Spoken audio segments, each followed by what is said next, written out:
कर्नाटक में सीएम उम्मीदवार पर मचे जद्दोजहद के बीच कांग्रेस के प्रदेश अध्यक्ष डीके शिव कुमार दिल्ली पहुंचे। दिल्ली पहुंचते ही डीके शिव कुमार ने एक बार फिर पार्टी के प्रति निष्ठा व्यक्त की और कहा कि पार्टी मां समान होती है, पार्टी का जो भी फैसला होगा वो उन्हें सराखों पर होगा।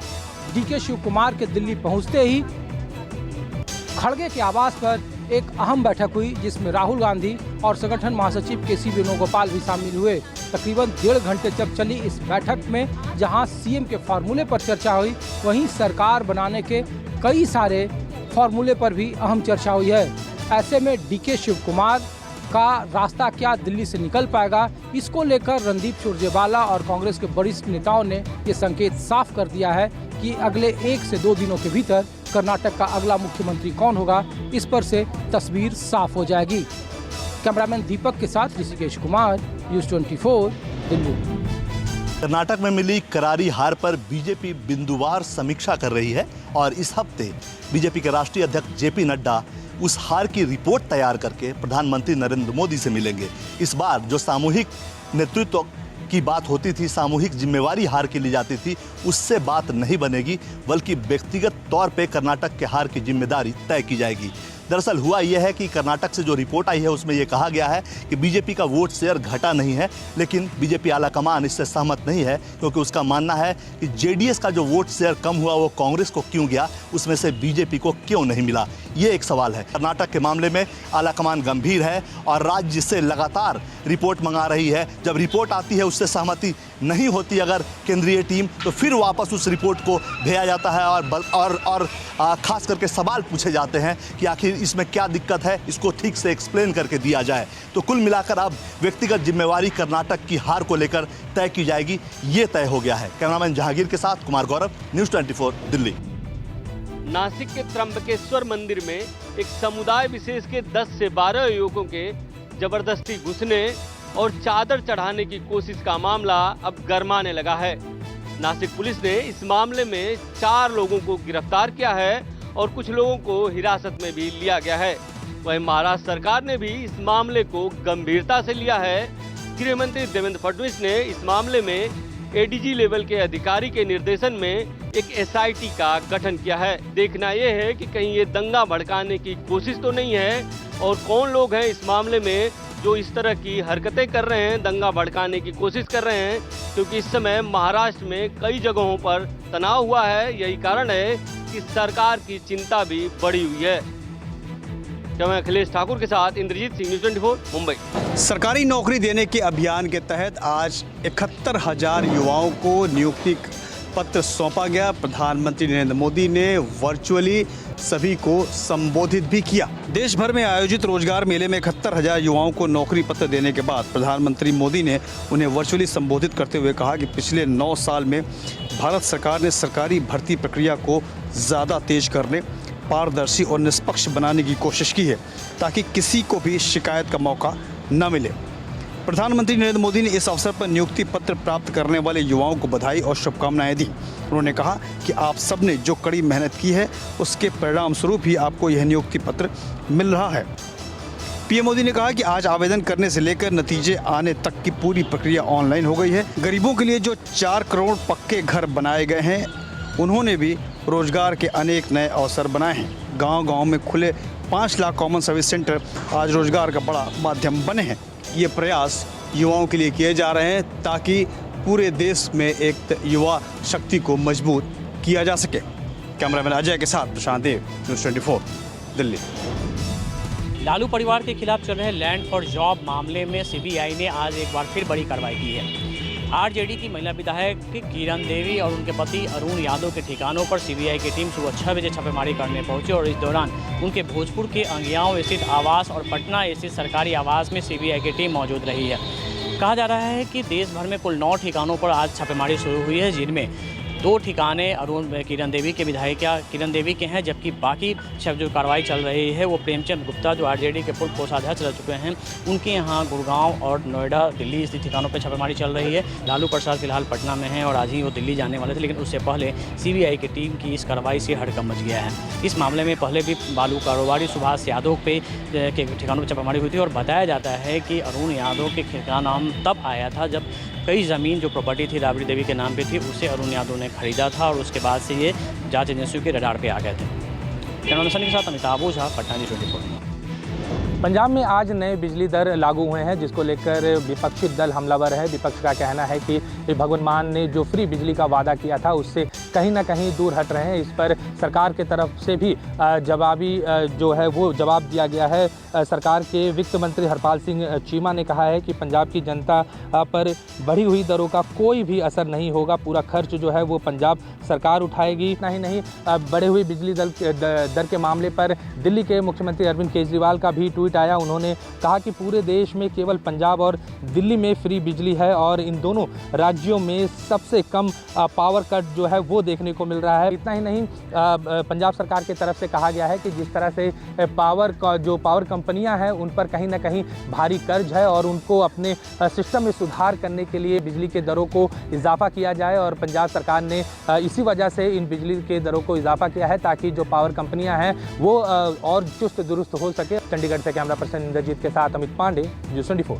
दिल्ली में प्रशासनिक सेवाओं का अधिकार किसके पास हो, इसे लेकर विवाद गहराता जा रहा है और अब ये विवाद इस बात को लेकर भी गहरा रहा है चूंकि आज सिविल सेवा बोर्ड की बैठक हुई और बैठक के बाद एलजी सचिवालय ने तमाम जो फाइलें हैं वो दिल्ली सरकार को लौटा दी। इससे पहले दिल्ली सरकार के सभी अधिकारियों के तबादले और तैनाती के संबंध में फैसले उपराज्यपाल लेते थे। दिल्ली सरकार ने 11 मई को आए सुप्रीम कोर्ट के आदेश के कुछ घंटों बाद ही आशीष मौर्य को पद से हटा दिया था, यानी आईएएस ऑफिसर की ट्रांसफर और पोस्टिंग का अधिकार अभी तक दिल्ली के उपराज्यपाल का था। लेकिन सुप्रीम कोर्ट के हाल ही के फैसले में अब ये अधिकार दिल्ली सरकार के पास है, लेकिन इसे किस तरीके से लागू किया जाए इसे लेकर अभी भी संशय बना हुआ है और दिल्ली सरकार का लगातार आरोप है कि अभी भी उनके फैसलों की अवमानना लगातार की जा रही है।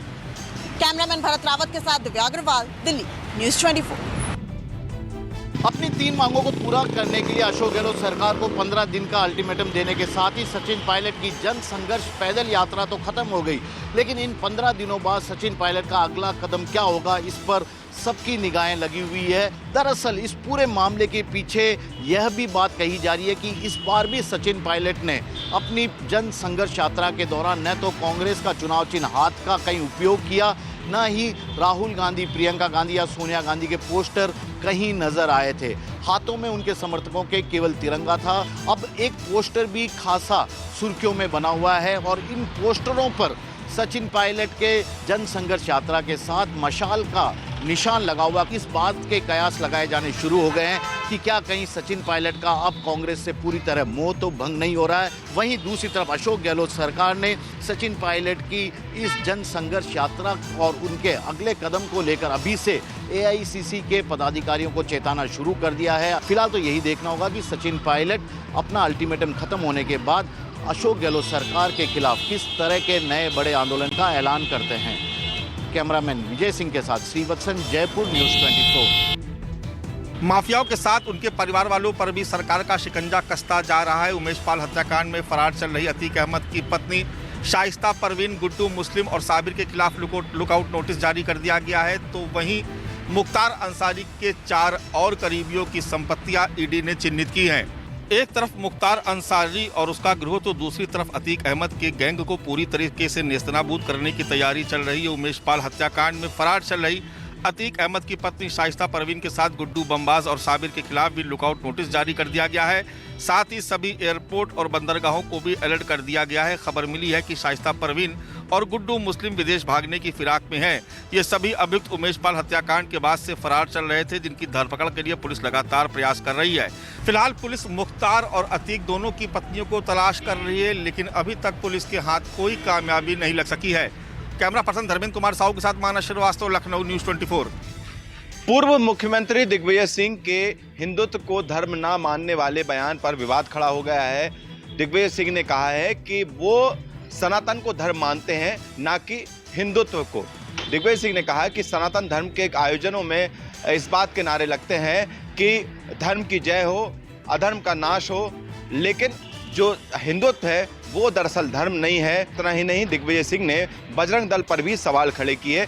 इस बयान के बाद बीजेपी ने चौतरफा घेरा है दिग्विजय सिंह को। मध्य प्रदेश के गृह मंत्री नरोत्तम मिश्रा ने कहा है कि मुगलिया जो संस्कृति उसके पैरोकार है दिग्विजय सिंह। इतना ही नहीं, मध्य प्रदेश के चिकित्सा शिक्षा मंत्री विश्वास सारंग ने भी कहा कि जिस तरह से अनादिकाल में जो देवी देवताओं में जो विघ्न डालते थे, उसी तरह से इनको भी दिग्विजय सिंह को भी विघ्न डालने वाला बताया गया है। और रामेश्वर शर्मा जो कि बीजेपी के विधायक हैं, उन्होंने भी कहा कि दिग्विजय सिंह दरअसल हिंदू हैं ही नहीं, हिंदुत्व को लेकर सवाल खड़े करना विवादों में दिग्विजय सिंह को घेरता नजर आ रहा है। कैमरा पर्सन कमलेश व्यास के साथ विपिन श्रीवास्तव, न्यूज़ 24 भोपाल। मोबाइल से फ्रॉड और यूजर सेफ्टी को ध्यान में रखते हुए संचार पोर्टल का आज शुरुआत किया गया। संचार मंत्री ने इसको लॉन्च किया है। इससे पहले दिल्ली और मुंबई में इसका पायलट प्रोजेक्ट के तहत इस्तेमाल किया जा रहा था, लेकिन आज के बाद से पूरे देश में संचार पोर्टल का इस्तेमाल होना शुरू हो जाएगा। मकसद यही है कि अगर फ़ोन चोरी हो जाता है या आपका गुम हो जाता है या किसी तरीके से आपके फ़ोन के जो डेटा हैं वो लीक हो जाते हैं, तो ये पोर्टल आपकी हर सहायता करेगा और साथ ही साथ आपके फ़ोन को रिकवर करने भी मदद करेगा। तमाम चीज़ों को ध्यान में रखते हुए सरकार इस ओर अग्रसर है और ये माना जा रहा है कि लीगल फ्रेमवर्क के तहत ही तमाम जो फैसिलिटीज़ है वो भी उपलब्ध रहेगी और साथ ही साथ किसी तरीके से कोई भी अगर फ़ोन से इल्लीगल काम करने की कोशिश करता है तो वो तुरंत पकड़ा जा सकेगा। कैमरा पर्सन दीपक शर्मा के साथ पल्लवी झा, दिल्ली, न्यूज़ 24। पिछले कुछ दिनों से पाकिस्तान में ऐसी घटनाएं देखने को मिल रही है जो पाकिस्तान के इतिहास में पहले कभी नहीं हुआ था। जी हां, पाकिस्तान की आवाम ने सेना को निशाने पर लिया है। आपको बता दें कि सरकारी संपत्ति पर भी हमला बोला गया है। हालांकि यह मामला अभी थमा ही नहीं है, क्योंकि पाकिस्तान के आर्मी चीफ जनरल असीम मुनीर ने देश के पूर्व प्रधानमंत्री इमरान खान और उनके समर्थकों के खिलाफ मोर्चा खोल दिया है। जनरल मुनीर ने आर्मी को सैन्य प्रतिष्ठानों को नुकसान पहुंचाने वाले लोगों के खिलाफ एक्शन का ऑर्डर दिया है। आर्मी का कहना है कि सेना के मुख्यालय से लेकर कोर कमांडर के घर पर हुए हमले के पीछे इमरान खान का हाथ है। आपको बता दें, कोर्ट परिसर में पाकिस्तान रेंजर्स ने जब इमरान खान को गिरफ्तार किया तब पाकिस्तान में अशांति फैल गई थी। ये पहला मौका नहीं है जब सरकार और सेना आमने सामने है। अब इमरान खान को निशाने पर लिया है आर्मी चीफ ने। यह भी कहा जा रहा है कि कड़े से कड़े सख्त धारा लगाई जाएगी, जिसमें इमरान खान को उम्र कैद से लेकर फांसी तक की सजा हो सकती है। कैमरा पर्सन अमित राय के साथ Pawan Mishra, news 24, Delhi. Film the Kerala story अपने ट्रेलर लॉन्च के समय से ही काफ़ी विवादों में है और सुर्खियों में है। अब ये पूरा मामला सुप्रीम कोर्ट में है। इस फिल्म की रिलीज पर तत्काल प्रभाव से रोक लगाई जाए, इसके प्रसारण पर रोक लगाई जाए, इसको लेकर सुप्रीम कोर्ट में याचिका दायर की गई है, जिस पर सुनवाई मंगलवार के दिन संभावित है। हालांकि इस पर सोमवार के दिन भी सुनवाई हुई। याचिकाकर्ता की तरफ से कपिल सिब्बल ने सुप्रीम कोर्ट को बताया कि उनकी याचिका पहले ही केरल हाईकोर्ट और मद्रास हाईकोर्ट द्वारा खारिज की जा चुकी है, लिहाजा पूरा मामला सुप्रीम कोर्ट में है। लेकिन तमाम विवादों के बावजूद भी फिल्म बॉक्स ऑफिस पर काफ़ी अच्छा प्रदर्शन कर रही है। बॉक्स ऑफिस पर लोगों की भीड़ को इकट्ठा करने में फिल्म कामयाब रही और लोगों को काफ़ी पसंद भी आ रही है। और शायद यही वजह है कि काफ़ी कम समय में, काफ़ी कम बजट में बनी ये फिल्म काफ़ी कम समय में 100 करोड़ के आंकड़े को पार करने में कामयाब रही है। जानकारों की माने तो अब तक इस फिल्म ने 135 करोड़ का कारोबार कर चुकी है और जल्दी 150 करोड़ के कारोबार को भी छुएगी। कैमरा पर्सन संजय के साथ अंकुश जायसवाल, न्यूज़ 24 मुंबई। महाराष्ट्र में लंबे समय से प्रलंबित महानगरपालिका के चुनाव इस साल के अंत में यानी अक्टूबर-नवंबर में हो सकते हैं। ऐसे संकेत महाराष्ट्र के उप मुख्यमंत्री देवेंद्र फडणवीस ने कल पुणे में भारतीय जनता पार्टी के कार्यकर्ता और पदाधिकारी के शिविर में दी। महाराष्ट्र के महानगरपालिका चुनाव पिछले लंबे समय से प्रलंबित है।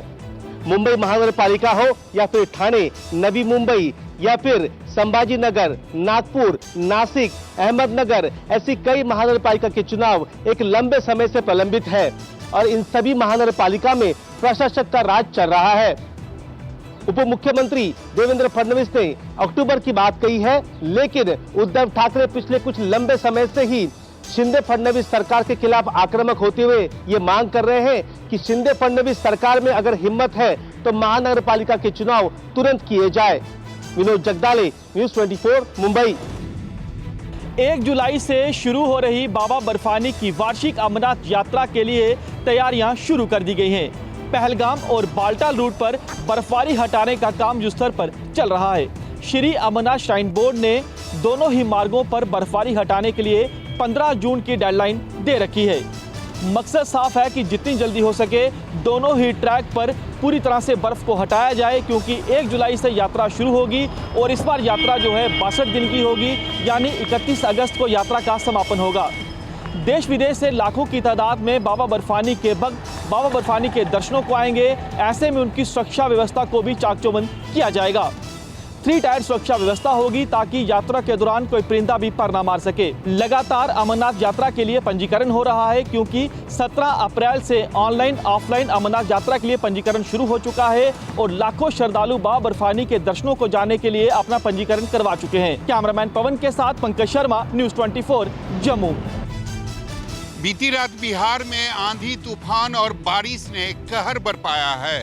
एक तरफ इस आंधी और तूफान से करीब 7 लोगों की मौत हो गई, वहीं दूसरी तरफ 200 से ज्यादा लोग बेघर हो गए। देर रात आई आंधी के दौरान दीवार गिरने और टीन के छप्पर के चपेट में आने से 7 लोगों की मौत हो गई, जबकि 8 लोग अभी भी घायल हैं। सबसे ज्यादा नुकसान भागलपुर में हुआ। यहाँ जिले के 13 प्रखंडों में 200 से ज्यादा परिवार के आशियाने उजड़ गए। कटिहार में 100 एकड़ केले की फसल बर्बाद हो गया। किसानों का दावा है कि इस फसल बर्बादी से करीब 1 करोड़ रुपए का नुकसान हुआ है। इसके अलावा आम और मक्का की फसल को भी काफी ज्यादा नुकसान पहुंचा है। मौसम विभाग की माने तो आज भी बिहार के कई जिलों में आंधी तूफान और बारिश होने की संभावना है। कैमरामैन ऋषि के साथ सौरभ कुमार, पटना, न्यूज़ 24। पश्चिम बंगाल में चक्रवाती तूफान का कहर साफ तौर पे देखा गया है। जिस तरह से तूफान की गति 84 घंटा प्रति किलोमीटर के रफ्तार से तेज हवाएं चल रही थी, मूसलाधार बारिश हो रहा था। लोग डर के मारे अपने घरों से खिड़कियां बंद कर लिए थे और किस तरह से बादलों में कड़कड़ाहट की तेज गति की आवाज हो रही थी। लोगों में डर बना हुआ था। साफ तौर पे अंदाजा लगा सकते हैं कि कोलकाता की सड़कों का ये नजारा है। जितने पुराने पेड़ थे, पुरानों पेड़ जमीन से उखड़ गए हैं, उनकी डालियां पूरी तरह से धराशायी हो चुकी है। और दूसरी तरफ देखें कि यदि जिस डालियों की बात कर रहे हैं, बाकायदा पेड़ों से डाली टूटकर छतों पे गिर गया है। जो छत के नीचे लोग रहते थे उन्हें काफी चोटें आई हैं और ऐसे जो डालियां थी कई वाहनों पे गिर गया है। और कोलकाता कारपोरेशन ने अब ये निर्णय लिया है कि कोलकाता में जो भी पुराने पेड़ है और जिनकी डालियां सड़कों पे है, उन्हें जल्द से जल्द अब काटने का काम शुरू कर दिया गया है। कैमरामैन विनोद के साथ मनोज पांडे, न्यूज़ 24, कोलकाता। आए दिन श्रीनगर लेह हाईवे का बंद होना और हवाई सफ़र में महंगाई ने लेह लद्दाख में पर्यटन की कमर तोड़ के रख दी है। पर्यटन से जुड़े लोगों का कहना है कि लेह में होटल्स और दूसरे पर्यटन से जुड़े लोगों की बुकिंग्स काफ़ी ज़्यादा कैंसिल हो रही है, क्योंकि लेह तक पहुंचने के लिए लोगों की जेब काटी जा रही है। जो पर्यटक लेह आना चाहते हैं उन्हें हवाई सफ़र में 20 से 28 हज़ार का किराया देना पड़ रहा है, तो वही जो लोग रास्ते से आना चाहते हैं वहाँ आए दिन श्रीनगर लेह हाईवे पर जोजिला के पास बर्फीले तूफानों और लैंडस्लाइड्स के चलते ये रास्ता अक्सर बंद रहता है, जिसके चलते लेह को छोड़कर पर्यटक अब दूसरी जगहों का रुख कर रहे हैं। और जिन पर्यटकों ने लेह, कारगिल और दूसरी जगहों की इस यूटी में बुकिंग कर रखी थी वो लगातार कैंसिल कर रहे हैं। कैमरामैन रशीद के साथ आशीष श्रीनगर, न्यूज़ 24।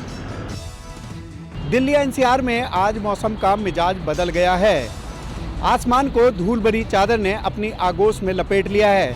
चारों तरफ धुंध ही धुंध नजर आ रही है। आज तेज धूप से लोगों को परेशानी नहीं हो रही है। मौसम विभाग की माने तो दिल्ली में आज बारिश की गतिविधियां भी देखने को मिल सकती है। वहीं धूल भरी आंधी चलने से प्रदूषण का स्तर काफ़ी बढ़ गया है। विजिबिलिटी बेहद कम हो गई है। करीब 1100 मीटर के आसपास विजिबिलिटी देखने को मिल रही है। वहीं प्रदूषण का स्तर भी 900 के पार हो गया है। मौसम के मिजाज बदलने से तापमान में गिरावट आई है। वहीं बीमार लोगों को ये मुसीबत का सबब बन गया है। नोएडा से मैं मोहम्मद यूसुफ, न्यूज़ 24। महाराष्ट्र के किसानों की परेशानी खत्म होने का नाम नहीं ले रही है। कभी किसानों को फसल का उचित दाम नहीं मिल पा रहा है, तो कभी बारिश की वजह से उनकी फसल बर्बाद हो जा रही है। राज्य के बीड़ जिले में बेमौसम बारिश ने किसानों की कमर तोड़ दी है। बारिश की वजह से बीड़ के किसानों का हजारों टन प्याज खेत में ही पड़ा सड़ गया है। इसकी वजह से उन्हें लाखों रुपए का नुकसान भी हुआ है। बीड़ के बंदेवाड़ी गांव में करीब 120 किसानों ने 700 एकड़ की जमीन पर प्याज लगाया था। पैदावार भी अच्छी हुई, लेकिन खुदाई के वक्त बेमौसम बारिश की वजह से उनका प्याज का जो फसल था वो पूरी तरह से बर्बाद हो गया। बताया जा रहा है कि करीब 2000 टन के आसपास प्याज जो है खेत में पड़ा सड़ गया है। बीड़ के किसानों ने राज्य सरकार से सड़े हुए प्याज का पंचनामा कर मदद की गुहार भी लगाई है। कैमरामैन अखिलेश सिंह ठाकुर के साथ राहुल पांडे, न्यूज़ 24, मुंबई। पाकिस्तानी जेल से मुक्त किए गए मछुआरे गुजरात में अपने घरों को पहुंचे। अंतर्राष्ट्रीय सीमा के उल्लंघन के आरोप में गिरफ्तार किए गए भारतीय मछुआरों को पाकिस्तानी जेल से रिहा किया गया है। 198 भारतीय मछुआरे आज रिहा होने के बाद अपने घरों को पहुंच रहे हैं। पाकिस्तानी सरकार ने कराची की मालिर जेल से रिहा किए गए 198 भारतीय मछुआरों को शुक्रवार रात अटारी वाघा सीमा पर भारत को सौंप दिया। इन मछुआरों को पाकिस्तानी अधिकारियों ने कथित तौर पर देश की जल सीमा में अवैध रूप से मछली पकड़ने के आरोप में गिरफ्तार किया था। 198 भारतीय मछुआरों को गुरुवार शाम कराची की माजिर जेल से रिहा कर दिया गया। वाघा बॉर्डर से इन तमाम मछुआरों को मत्स्य मंत्रालय के अधिकारी ट्रेन से वडोदरा लेकर आए, जहां से बसों के जरिए इन तमाम मछुआरों को वेरावल और अन्य जगह इनके निवास स्थानों पर आज भेजा जा रहा है। ज्यादातर करीब 183 मछुआरे गुजरात के हैं।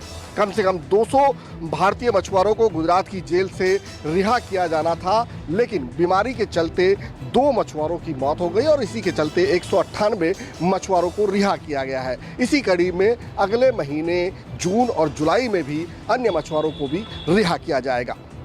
कैमरामैन प्रभात के साथ भूपेंद्र सिंह, अहमदाबाद, न्यूज़ 24। सदी के महानायक अमिताभ बच्चन और बॉलीवुड की सुपरस्टार अनुष्का शर्मा के ऊपर मुंबई पुलिस एक्शन लेने वाली है। अब आपको बता दें कि ये बात बीते दिन सोमवार की है, जब अमिताभ बच्चन ने अपने सोशल मीडिया पे एक फोटो शेयर किया जिसमें अमिताभ बच्चन बाइक पर सवार नजर आए हैं। वहीं पे अनुष्का शर्मा का एक वीडियो भी वायरल होता नजर आया है, जिसमें अनुष्का शर्मा अपने बॉडीगार्ड के साथ एक लोकेशन से दूसरे लोकेशन पे जाती हुई नजर आ रही हैं।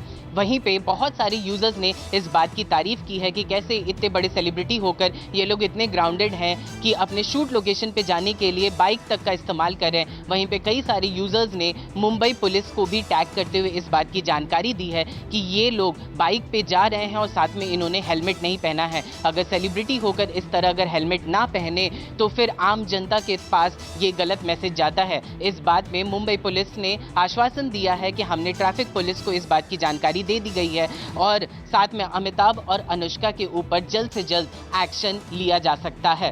कैमरा पर्सन संजय के साथ नवीन सिंह भारद्वाज, न्यूज़ 24, मुंबई।